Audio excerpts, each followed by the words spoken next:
Bonjour et bienvenue sur France 24 dans un entretien aujourd'hui un peu particulier avec ma collègue Valeria Sacone, correspondante pour la chaîne France 24 en espagnol. Nous sommes à Curitiba, dans le sud du Brésil, dans les locaux de la police fédérale où se trouve incarcéré depuis 1 an et demi maintenant l'ancien président de la République brésilienne, Luiz Inácio Lula da Silva. Bonjour, Monsieur le Président. Merci de nous recevoir pour cet entretien exclusif. Bom dia, Lula. Bonjour Fanny. Vous êtes devenu une icône pour les pauvres. Vous avez entrepris des initiatives très populaires comme les allocations familiales et vous avez été une icône de la gauche et maintenant vous êtes en prison à Curitiba, condamné pour corruption. Comment vivez-vous ce changement si radical? Je vis cette situation de manière assez tranquille parce que je sais ce qui est en train de se passer au Brésil. Le pays vit un cycle de mensonges depuis le coup d'État contre Dilma Rousseff. Ils ont inventé une histoire, un mensonge, et de la façon la plus malhonnête qu'il soit, ils ont mis un terme à son mandat de présidente élue démocratiquement. Et après la destitution de Dilma Rousseff, j'étais certain que la prochaine étape serait que faire avec Lula. Il fallait à tout prix écarter Lula de la course à la présidentielle. Cela n'avait pas de sens d'écarter Dilma Rousseff avec une fausse destitution et de laisser Lula retourner à la présidence. Donc il fallait empêcher Lula de toute possibilité d'être élu. Donc ils ont inventé des tas de mensonges, des contre-vérités, et ils ont commencé à utiliser la police fédérale, le parquet, le pouvoir judiciaire en première et seconde instance pour accuser Lula.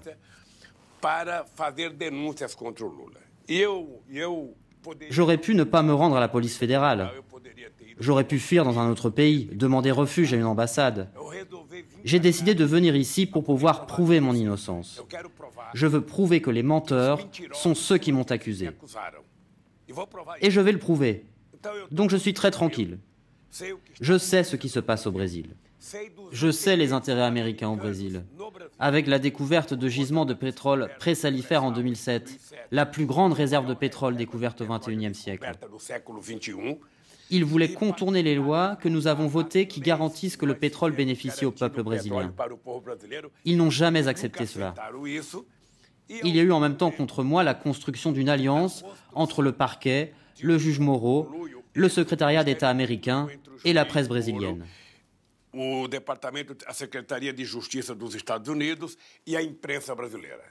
C'est cet ensemble de choses qui se sont passées au Brésil qui me font rester tranquille.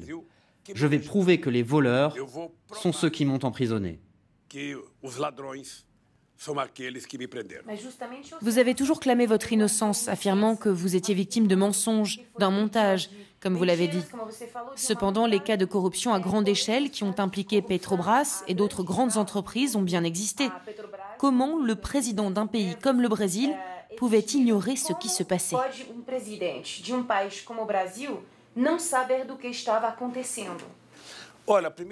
D'abord, j'ai l'habitude de plaisanter en disant que le président de la République est souvent le dernier à être au courant.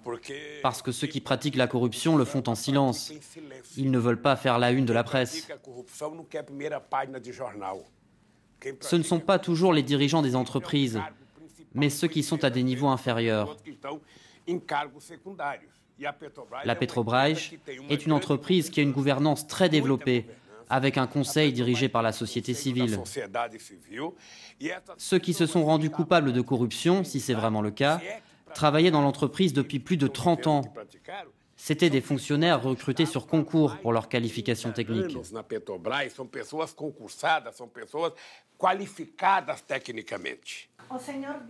Vous avez dit que vous ne souhaitez pas bénéficier du régime de semi-liberté car ce serait une manière de reconnaître une culpabilité que vous n'admettez pas. Vous pensez que vous allez bientôt pouvoir être innocenté? Par quelle voie juridique? Je ne veux pas de remise de peine. Je veux être innocenté. Le mot correct est innocence. Ou les canailles qui m'ont condamné prouvent que j'ai commis un crime, parce que j'ai déjà prouvé que je n'en ai pas commis, ou ils me libèrent et demandent pardon au peuple brésilien. Ou ils vont trouver une autre solution. Parce qu'effectivement, je veux sortir d'ici la tête haute, comme j'y suis entré. Mais vous pensiez rester en prison aussi longtemps? Non, j'avoue que quand je suis arrivé ici, j'avais l'espoir qu'une décision serait votée et me libère rapidement. La Cour suprême devait évaluer la constitutionnalité de ma condamnation, mais le vote que j'attendais n'a pas eu lieu. Donc je suis ici depuis 1 an et demi. Mais s'il faut démasquer l'ancien juge Moro, je vais le faire. S'il faut démasquer la chaîne de télévision Globo, je vais le faire. C'est une question de temps. Ils ne savent pas ce que c'est que d'affronter un citoyen brésilien qui a connu la faim jusqu'à l'âge de 5 ans. Dans la terre où je suis né, celui qui survit après l'âge de 5 ans ne va pas mourir à cause d'une accusation. Ils vont voir ce que c'est de s'en prendre à une personne honnête et respectable. Cela signifie que vous pourriez être candidat en 2022, par exemple contre Sergio Moro, votre ennemi juré? Sergio Moro n'a pas le courage d'être candidat à la présidence de la République. Et s'il l'était, il perdrait, parce qu'il n'a aucune proposition. Il a appris par cœur une petite partie du code pénal et rien de plus. Mais allez-vous vous représenter? Je ne vais pas dire si je suis candidat ou non. Je vais laisser le temps faire son œuvre pour voir ce qu'il va se passer. Sachez que je suis un homme de 74 ans, mais j'ai l'énergie d'un homme de 30 ans. Et je veux me marier en sortant d'ici. Pour l'instant, je veux lutter pour rendre à ce pays de la dignité, pour rendre au peuple brésilien le droit de manger 3 fois par jour, d'étudier, c'est ça que je veux. Le droit d'avoir accès à la culture, pour que les gens les plus pauvres puissent aller au théâtre, au cinéma, aller voir une comédie musicale. Nous avons vu ces dernières années déferler une vague de haine. La société est de plus en plus divisée, polarisée. Comment le Parti des travailleurs pourrait revenir au pouvoir? Je ne sais pas si vous savez que lorsque j'ai quitté la présidence, 87% de la population jugeait ma gouvernance bonne ou très bonne. Ce n'est pas un taux d'approbation. C'était 87% qui jugeaient ma gouvernance bonne ou très bonne. 10% moyenne et 3% mauvaise. Cela signifie qu'une partie des gens qui ne m'aiment pas aujourd'hui m'aimaient hier. Et c'est tout à fait possible de récupérer ce soutien avec du travail et des propositions politiques. Il n'y a pas de sentiment anti-parti des travailleurs. Il y a entre 20 et 30% des gens qui préfèrent d'autres formations politiques. Et c'est tout à fait normal. C'est ça la démocratie. Dans plusieurs pays d'Amérique latine, en Allemagne par exemple, cela vaut pour le Parti socialiste, pour le Parti conservateur. En France, cela vaut aussi pour le Parti socialiste. En Espagne, dans le monde entier. Cela se passe toujours comme ça. Nous arrivons à la fin de l'entretien et je ne veux pas partir d'ici sans vous poser une question sur l'Amazonie. Comment gérer l'avenir de l'Amazonie? Quel est l'équilibre entre le développement des populations déjà installées là-bas et la préservation d'une forêt très importante pour la régulation du climat au niveau mondial? Nous avons probablement mené la politique la plus protectrice de l'environnement. C'est moi, quand j'étais président, qui ai conclu avec l'Allemagne et la Norvège l'accord pour la création du Fonds de protection de l'Amazonie.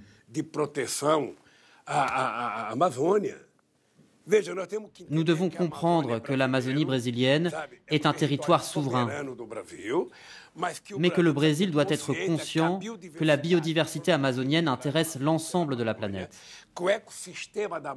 Donc c'est important que nous ayons toujours la possibilité de créer des mécanismes de collecte de fonds pour que nous puissions protéger l'Amazonie et garantir un développement durable, et pour que nous puissions industrialiser la richesse que la biodiversité peut offrir à l'industrie pharmaceutique mondiale.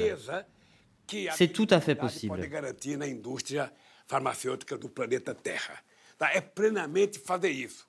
Ce qui se passe, c'est que l'on vit un moment de folie de la part d'un gouvernement qui n'attache aucune importance à la protection de l'environnement.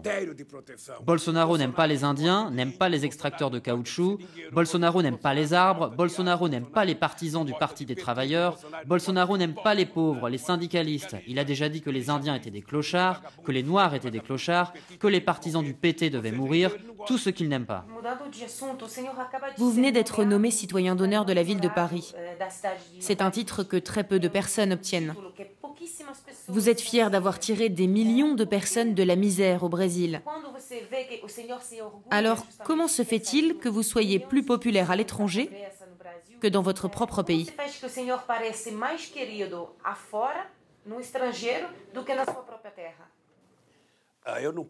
Je ne peux pas me plaindre car je suis très apprécié au Brésil. D'abord, je veux remercier la population parisienne, les conseillers de la ville de Paris et la chère mère Anne Hidalgo pour le prix que j'ai reçu. Cela m'a fait très plaisir.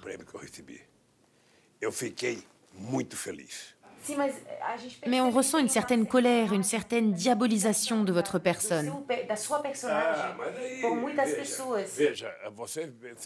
Cela ne veut pas dire que j'ai tort. Certaines personnes qui me diabolisent peuvent avoir tort. L'une des raisons pour lesquelles des gens nourrissent de la haine contre moi, c'est parce que les pauvres ont commencé à voyager en avion sous mon gouvernement.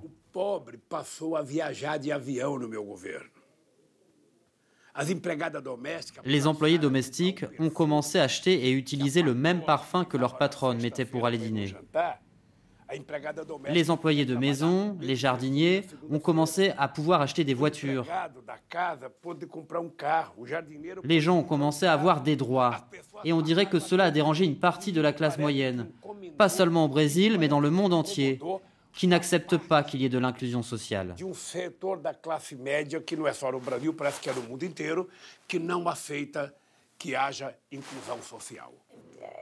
Oui, mais ce peuple de citoyens, comme vous dites, est devenu un peuple de consommateurs. Vous ne vous sentez pas un peu coupable de cela, d'avoir créé une société qui vit à crédit aujourd'hui? Pourquoi êtes-vous contre la consommation? Je veux juste que le peuple ait chez lui ce que vous avez chez vous. Ce n'est pas être consommateur, c'est avoir des droits.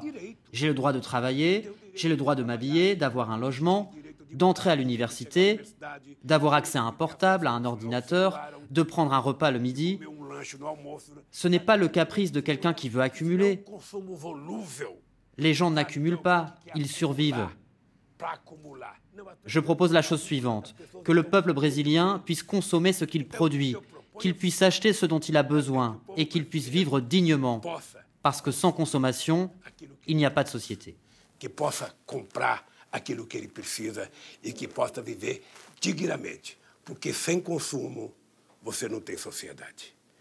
Quelle est la principale leçon que vous allez retirer de cette expérience quand vous sortirez d'ici? Laissez-moi d'abord sortir d'ici pour en tirer une leçon. Pour l'instant, je suis en train d'apprendre. Muito obrigado, Senhor Presidente. Merci, Luiz Inácio Lula da Silva, de nous avoir reçus pour cet entretien exclusif. Merci à vous de nous avoir suivis et restez connectés sur France 24.